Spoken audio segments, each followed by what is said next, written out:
And when Phil Briggs came to Dallas to look you over, well, he looked me over, too. And before he left town, he gave you the whole Southwest District. In 1954, three men competed for the job of a lifetime, while their wives fought battles in cocktail dresses and pearls. Woman's World wasn't just another corporate drama. It was a cinemascope spectacle that turned the American dream into a pressure cooker. But here's what they didn't tell you. The real drama happened off-screen, in the wardrobe department, on the streets of Detroit, and in the minds of executives who knew exactly what they were selling.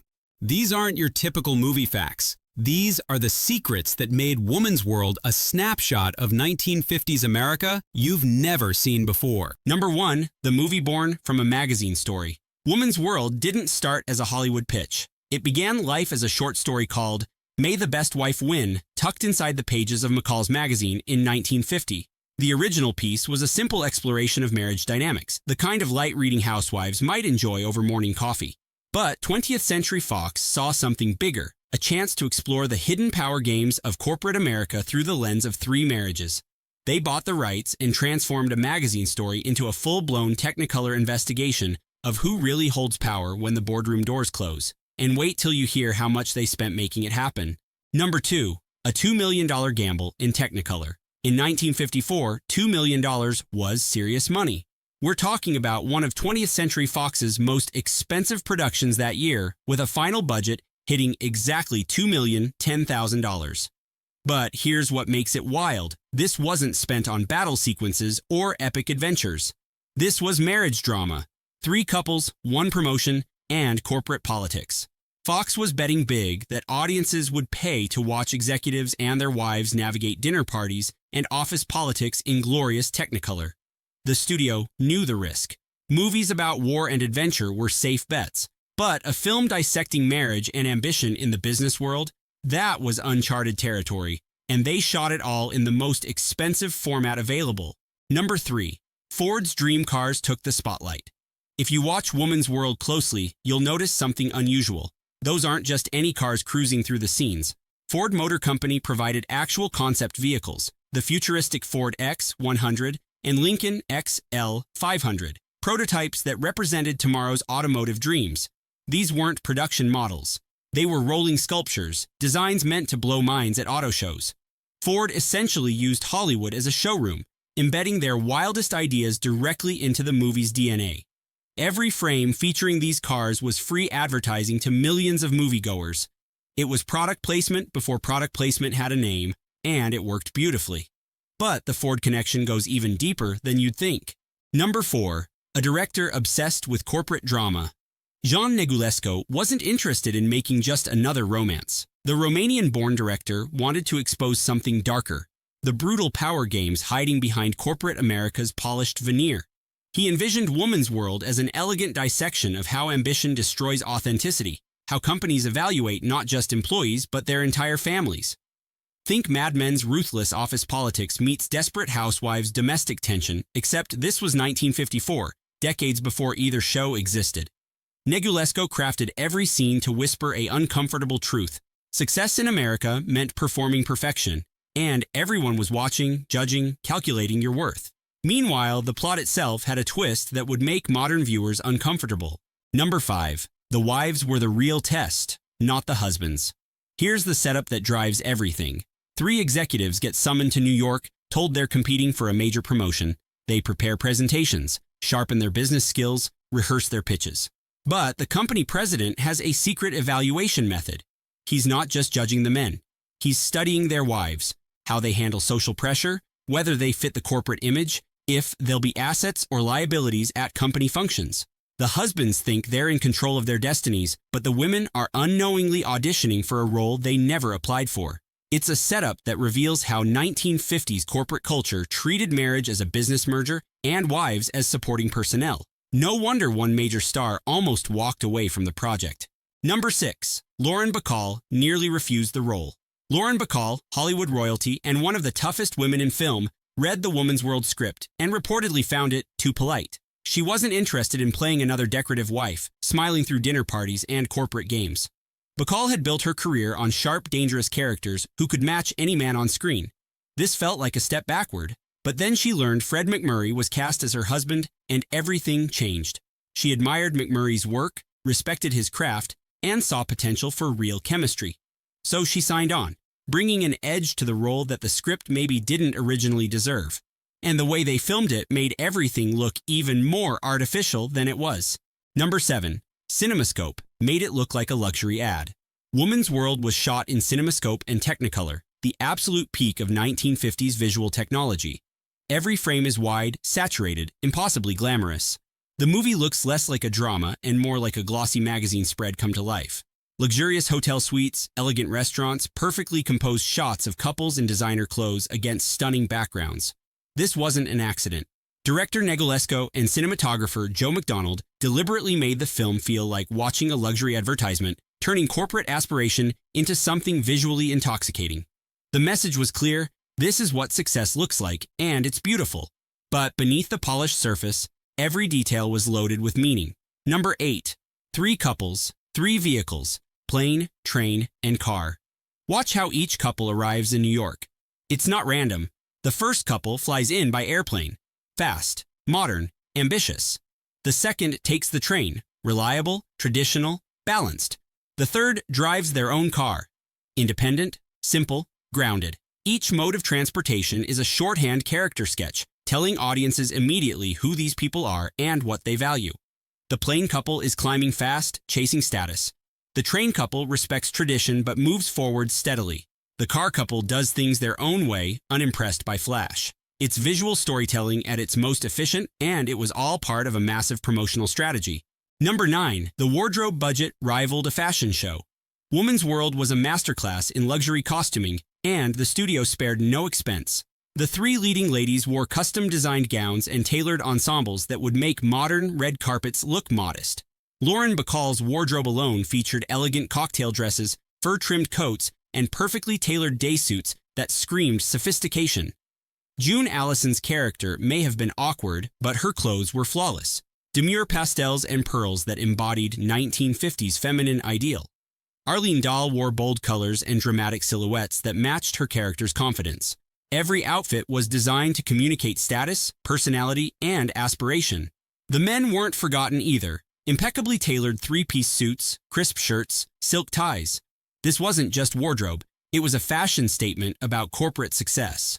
The costumes told audiences exactly what prosperity looked like, down to the last button and seam. But the location where all this luxury was assembled might surprise you. Number 10. Filmed in Hollywood, pretending to be New York. Despite being set entirely in Manhattan, Woman's World was shot almost completely in Hollywood studios. The elegant hotel interiors, the corporate offices, the romantic dinner spots, all built on sound stages in California. Fox did send a second unit crew to New York for exterior establishing shots, and they used stand-ins for any scenes requiring actual Manhattan backgrounds. But the stars never left Los Angeles. It's classic Hollywood efficiency, creating an entire vision of New York glamour without the expense and difficulty of location shooting. Audiences in 1954 didn't care. The illusion was perfect. The production design was flawless, and Manhattan's essence was captured even if Manhattan itself was nowhere near the set. And one actress used that Hollywood magic to steal the entire movie. Number 11. June Allison's clumsy character stole the laughs. Among the 3 wives, June Allison's character stands out immediately. She plays the socially awkward one, the nervous wife who doesn't quite fit the corporate mold. She fumbles conversations, misreads social cues, seems perpetually out of place at fancy gatherings. But that naivety and clumsiness made her the emotional heart of the film. Critics loved her performance because it was the only one that felt genuinely human in a movie full of polished performances.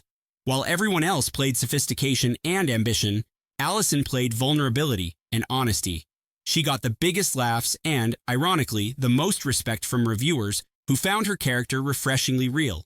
But behind the comedy was a serious message the film kept dancing around. Number 12. The film's opening credits were a work of art. Before a single word of dialogue is spoken, Woman's World announces its intentions through one of the most stylish opening credit sequences of the 1950s.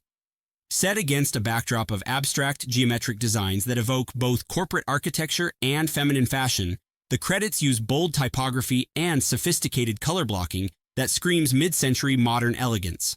The design choices weren't random. They visually established the film's dual focus on business and domesticity, masculinity and femininity, all before the story even begins. The credits move with the confidence of a fashion magazine spread, each name appearing with the precision of a business contract being signed. It's pure visual sophistication, telling audiences they're about to watch something polished, expensive, and culturally significant. In an era when opening credits were often just functional text, Woman's World used them as the first act of seduction, promising a film as stylish as it was substantive, and the casting could have made this visual elegance even more striking. Number 13. The casting that could have changed everything. Before the final cast was locked, 20th Century Fox considered a completely different lineup. Charlton Heston was in discussions for one of the executive roles. Jean Peters, fresh off Niagara, was being eyed for a wife role. Gloria Graham, known for playing dangerous women, was also in the mix, but all three dropped out or were replaced during pre-production. Imagine how different the tone would have been with Heston's intense presence, Peters' sultry edge, and Graham's trademark volatility. The final cast, Fred McMurray, Clifton Webb, Van Heflin, with wives played by Lauren Bacall, June Allison, and Arlene Dahl, skewed lighter, more comedic, less threatening. The movie we got is polished and charming.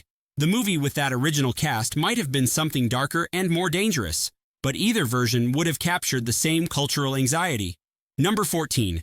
Behind the Glamour, America's Corporate Anxiety. Woman's World arrived during a specific moment in American history, post-World War II. Prosperity was booming, corporations were expanding, suburbs were growing, and the American dream was being redefined around material success and career advancement. But beneath the optimism was growing unease.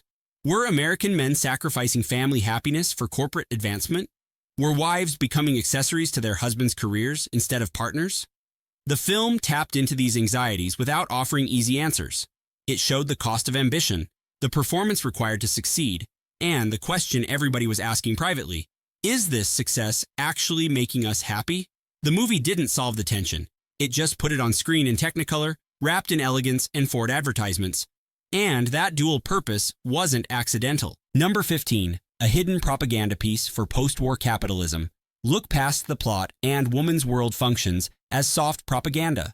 Fox and Ford quietly collaborated to sell a specific vision of post-war America: prosperity, progress, perfect domestic life, all achievable through hard work and the right purchases. The movie glorifies corporate culture, makes competition look glamorous, and suggests that success equals happiness. Every scene reinforces the message that American capitalism delivers the good life: designer clothes, concept cars, luxury hotels, powerful jobs. It's entertainment with an agenda, and that agenda was convincing audiences that climbing the corporate ladder and buying the right products was the path to fulfillment. Millions saw it, many believed it, and the title itself carried a meaning most viewers missed entirely. Number 16. The secret meaning of Woman's World. Here's the bitter irony embedded in the title. Woman's World suggests female empowerment, a sphere where women reign. But watch the actual movie and you'll see the opposite. The Woman's World is actually the world men have created for women, a space where they're judged, evaluated, and valued based on how well they support male ambition. Women don't control this world, they perform in it. Their success is measured entirely through their husband's achievements. The title promises one thing and delivers the opposite, and that contradiction is either brilliant social commentary or oblivious 1950s gender politics, depending on how you read it. Either way, the title almost didn't exist at all. Number 17. Why the title almost wasn't Woman's World. During production, the film was called A Woman's World, with that crucial article A at the beginning. But late in the process, studio executives made a small but significant change. They dropped the A. The reasoning: Woman's World sounded more powerful, more definitive, more like a statement. A Woman's World suggested one possible world among many, but Woman's World declared this is the world, singular and absolute. It's a tiny change that shifts the entire meaning, making the title feel more authoritative and universal. Marketing teams understood that subtle difference could impact how audiences perceive the film. And weirdly, the plot ended up predicting something about modern work culture. Number 18. A satire that accidentally predicted office politics. Here's what makes Woman's World feel strangely modern. The plot, where executives compete for promotion while corporate leaders secretly evaluate their private lives, relationships, and personal choices. Sounds exactly like today's cutthroat office culture. Replace 1950s corporate values with modern metrics like culture fit and brand alignment, and you've got contemporary hiring practices. The film showed bosses invading personal life under the guise of professional evaluation, judging wives as extensions of employees, treating family as corporate assets. We'd like to think that outdated 1950s thinking died out, but walk into any modern corporate environment and you'll find similar evaluations happening, just with different language. The movie was meant as light entertainment. It accidentally became a blueprint for how companies still operate. And the Ford partnership left a lasting mark on Hollywood history. Number 19. The affair rumors that nearly derailed production. Hollywood sets are notorious for romance, and Woman's World was no exception. Whispers circulated during production about off-screen chemistry that went beyond professional courtesy. According to industry gossip, the intense on-screen dynamics between certain cast members sparked real tensions behind the scenes. Some crew members reported awkward moments during rehearsals, lingering glances that lasted too long, and a general atmosphere of romantic complication that the studio worked overtime to suppress. The tabloids of the era were hungry for scandal, but 20th Century Fox's publicity machine went into overdrive to keep everything looking pristine and professional. Whether the rumors had any truth or were just the usual Hollywood invention didn't matter. The studio couldn't risk tarnishing a film literally about proper corporate marriages with news of improper on-set relationships. Every interview was carefully controlled, every photo opportunity staged to project wholesomeness. The irony wasn't lost on anyone. A movie about performing perfect marriages required its own cast to perform perfect professionalism. But the final fact brings us back to that title and what it really means. Number 20. It's a woman's world. But only because he says so. Here's the ultimate irony that sums up everything about this film. Despite being titled Woman's World, despite revolving around wives being evaluated, despite making women central to the plot, the movie still operates entirely within the 1950s patriarchal logic.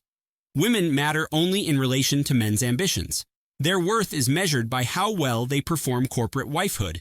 Their dreams, careers, and individual identities are completely absent. They exist to support, charm, and reflect well on their husbands.